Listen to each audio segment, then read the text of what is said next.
यदि तुम प्रभु के चरणों का आश्रय करोगे तो कृष्ण का स्वभाव केवल कृपा करने का है, और प्रभु की कृपा यदि तुम पर होगी तो ही प्रभु के स्वरूप को तुम समझ सकते हो, अन्यथा नहीं। जहां बड़े बड़े विद्वान और बुद्धिशाली विचलित हो जाएंगे, हम सामान्य जीव कैसे समझ सकते हैं? देखो, सुबोधरी जी के अर्थ करने में काशी के बड़े बड़े विद्वान पंडित भी चक्कर में आ जाते हैं, इतनी आसानी से अर्थ नहीं सकते। और कई बार अनुभव किया है, हमारे सौराष्ट्र के गांव का एक छोटा सा किसान जिसने विद्यालय की सीढ़ी तक नहीं चढ़ी है, जिसको ठीक से पढ़ना लिखना भी नहीं आता है, गामडानो सामान्य खेडूत, કેટલી સરળતાથી આમ કંઠસ્થ સુબોધરીજીના અર્થો કરીને બતાવે આપણને। कितने सरल अर्थ सुबोधरी जी के बता देता है। मानना ही पड़ता है कि इसका कारण केवल और केवल कृपा ही है। गोसाई जी आज्ञा करते कि जिस पर श्री वल्लभ की कृपा हो या स्वयं ठाकुर जी जिस पर कृपा करें, वही केवल श्री वल्लभ के स्वरूप को समझ सकता है, या उसी को श्री वल्लभ के स्वरूप का अनुभव हो सकता है। कलयुग का सबसे बड़ा दोष है स्वरूप विस्मृति। जीव अपने स्वरूप को भी भूल गया है और प्रभु के शुद्ध स्वरूप को भी भूल गया है। इस कलयुग ने सभी की बुद्धि को कलुषित बना दिया है, इसलिए प्रभु के स्वरूप को भी यथार्थ रूप से जीव नहीं समझ सकते हैं। श्री गोसाई जी बताते हैं, कई कारण बताए हैं। हम लोग कई बार कहते हैं ना कि ब्रह्म सर्वत्र व्याप्त है, फिर भी हमें भगवान के दर्शन नहीं होते हैं। वेद कहते हैं, उपनिषद कहते हैं, गीता में भगवान ने स्वयं आज्ञा की है कि मेरा स्वरूप तो कण कण में व्याप्त है, फिर भी हम लोग कहते हैं प्रभु के दर्शन नहीं होते। कई कारण उसके बताए हैं। दृष्टि और दृश्य के बीच में यदि कोई आवरण आ जाए ना, तो भी दृश्य को हम नहीं देख सकते हैं। मैं यहाँ पर बैठा हूँ, आप लोग मेरे सामने बैठे हैं, बीच में एक पर्दा कर दिया जाए, बीच में यदि कोई आवरण कर दिया जाए, तो आवरण के उस ओर का दृश्य हम नहीं देख सकते हैं। प्रभु सर्वत्र व्याप्त है, फिर भी माया का जो आवरण है, प्रभु ने दो आवरण किए हैं। देखिए, डबल सिक्योरिटी रखी है भगवान ने।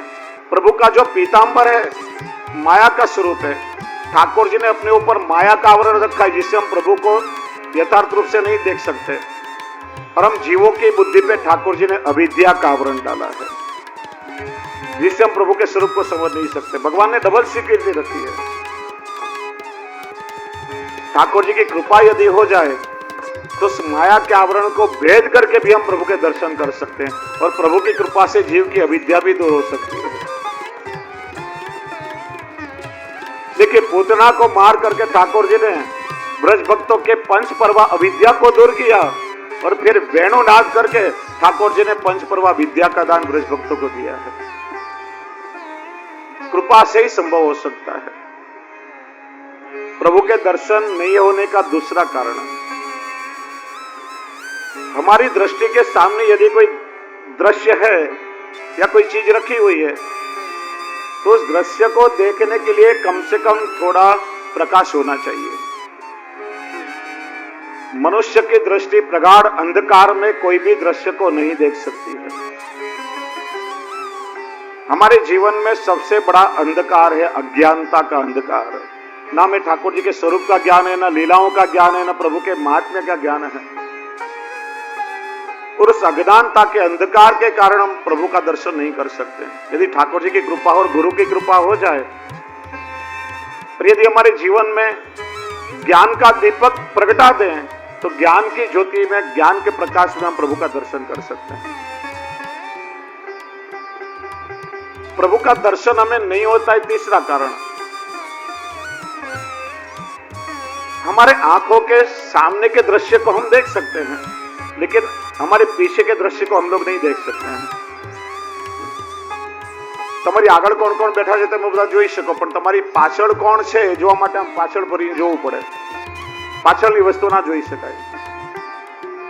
हम पीछे के दृश्य को नहीं देख सकते कि हमारी पीठ के पीछे कौन है या क्या है। तो आज हम ठाकुर जी की तरफ पीठ करके खड़े हुए हैं, हम प्रभु से विमुख हुए हैं, इसलिए प्रभु का दर्शन हमें नहीं हो। हमने हमारा मुंह संसार की ओर कर लिया है और पीठ ठाकुर जी की ओर कर ली है। प्रभु से विमुखता के कारण चार वस्तुओं से जीव बहिर्मुख होता है, अन्याश्रय, असमर्पित, असदालाप और दुस्संग। ये चारों वस्तुएं जीव की बहिर्मुखता का कारण बनती है, और इसी कारण ठाकुर जी के स्वरूप का हमें दर्शन नहीं होता है। जिस जीव पर प्रभु की कृपा हो, उसे सत्संग प्राप्त हो, और जीव जब ठाकुर जी के सन्मुख आ जाए तब अवश्य ठाकुर जी के स्वरूप का दर्शन उसे हो जाएगा। चौथा कारण, हमारी आंखें बाहर के दृश्य को देख सकती हैं, लेकिन हमारे भीतर के दृश्य को नहीं देख सकती है। परांची खानी वैत्रोन्नत विरंची, विधाता ने हमारी सारी इंद्रियों को बहिर्मुख बनाया है।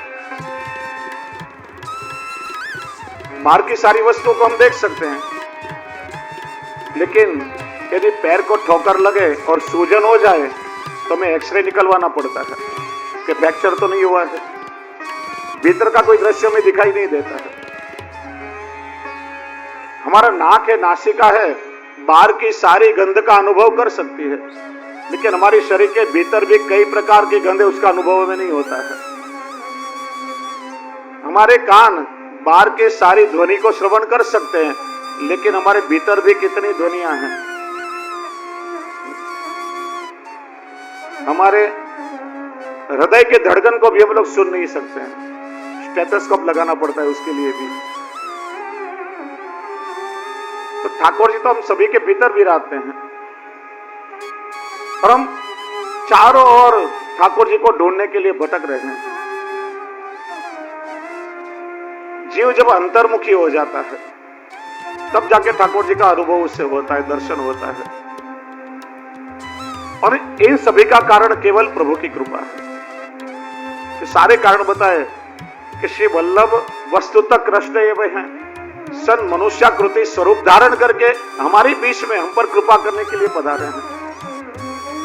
फिर भी हर कोई को श्री वल्लभ में भगवत स्वरूप का अनुभव क्यों नहीं होता है? इसका कारण श्री गोसाई जी ने बताया, घोर कलिकाल, कलयुग के कारण। और एक और महत्व का कारण बताया जो हम सभी को लागू होता है। हाँ, बहुत से वैष्णव शरीर से यहां बैठे हैं लेकिन मन से यहां उपस्थित नहीं है। हम लोग ठाकुर जी के सामने तो आते हैं, लेकिन मन तो हमारा लौकिक में भटकता है। मैंने कई बार अनुभव किया। देखिए, हमारे यहाँ एक पद्धति है, जहां कहीं भी मंदिर हो, देवालय हो, धर्मस्थान हो, हवेली हो, उसके यहाँ आसपास में शाक मार्केट लग जाती है। और हमारी बहनें क्या करती हैं, शाम को 5 बजे झोली लेकर के निकलती है, शाकभाजी भी ले आएंगे और ठाकुर जी के दर्शन भी हो जाएंगे। यानी भगवान के दर्शन की वैल्यू कितनी, शाकभाजी जितनी। आते हैं ठाकुर जी के सन्मुख, लेकिन मन होता है शाकभाजी में या शॉपिंग में। और इसीलिए केवल दृश्यों को देख करके हम चले जाते हैं, ठाकुर जी के स्वरूप का यथार्थ अनुभव हमें नहीं होता है। दर्शन करने के लिए मन की स्थिरता भी आवश्यक है। आपका शरीर यदि यहां पर बैठा है और साथ में आपका मन भी यहां पर है तो अवश्य आपको दर्शन हो सकते हैं। लेकिन आप यहां पर बैठे हैं और मन कहीं भटक रहा है तो ना तो आपको दर्शन होगा और ना ही श्रवण होगा। दोनों वस्तुओं से आप वंचित रह जाएंगे। देखिए, अभिज्ञान शाकुंतल में कवि कालिदास ने शकुंतला का बड़ा अद्भुत पात्र रखा हुआ है। शकुंतला को आश्वासन देकर के दुष्यंत चले गए, मैं जल्दी ही तुमसे मिलने के लिए वापस आऊंगा। दुष्यंत की निशानी शकुंतला के उदर में पल रही थी, गर्भवती हो चुकी थी, और दुष्यंत के स्मरण में शकुंतला सारी दुनिया को भूल गई थी। बैठ करके दुष्यंत का स्मरण कर रही थी। उसी समय दुर्वासा ऋषि का आगमन हुआ। सामने, आंखों के सामने दुर्वासा ऋषि है, फिर भी उनको देख नहीं सकी क्योंकि मन दुष्यंत में लगा था।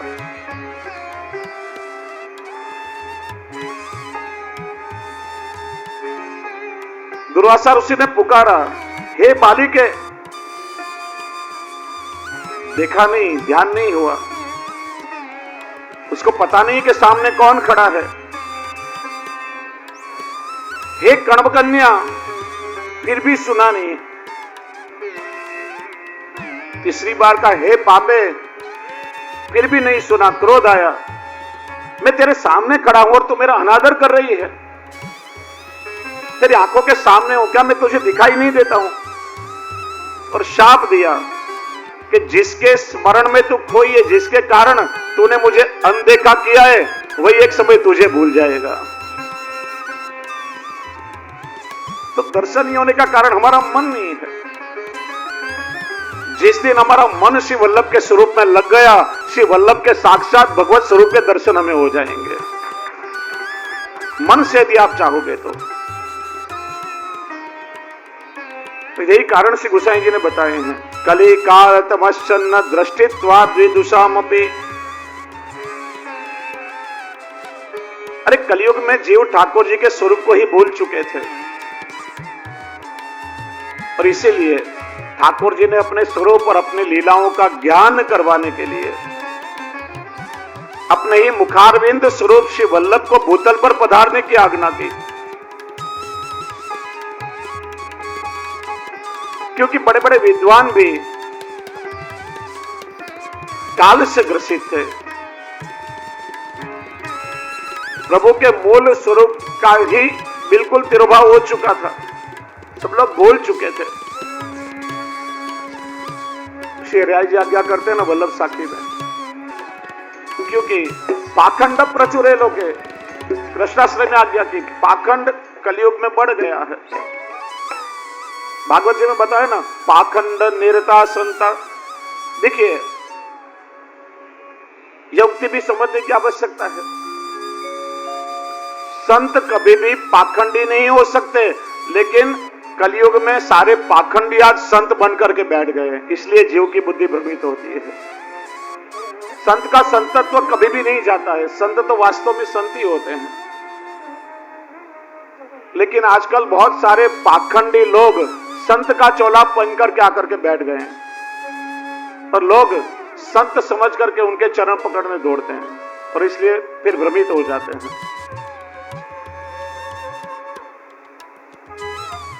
जहां कहीं भी दिखावा दिखाई दिया, बाहरी तामझाम दिखाई दिया, लोग झुंडों में दौड़ते हैं। जहां भीड़ इकट्ठी हो गई, बहुत बड़े संत हो गए। कहीं भी सर झुकाने से पहले हमें सोचना चाहिए उनका मूल क्या है, उनकी परंपरा क्या है, कौन से कुल के हैं, मूल स्थिति क्या है। और देखिए, अधर्म यदि अपने मूल रूप में आए ना तो भी हम उसे पहचान सकते हैं, लेकिन दुस्संग भी जब सत्संग का रूप लेकर के आता है, सत्संग की आड़ में, तो उसे पहचानना बहुत मुश्किल हो जाता है। रावण आया तो भी साधु के भेष में आया, सीता जी भी उसे नहीं पहचान सकी। इसलिए इस कलयुग में अपने आप को संभालना बहुत आवश्यक है। कलयुग की चतुराई है।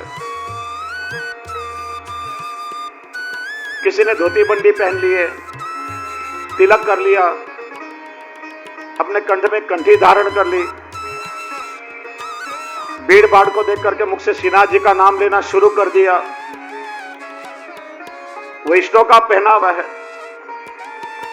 सावधान रहना चाहिए। यह केवल हमको आकर्षित करने के लिए तो नहीं कर रहा है ना, ये वास्तव में वैष्णव है या केवल वैष्णव का चोला पहना है। वास्तव में श्री वल्लभ को मानता है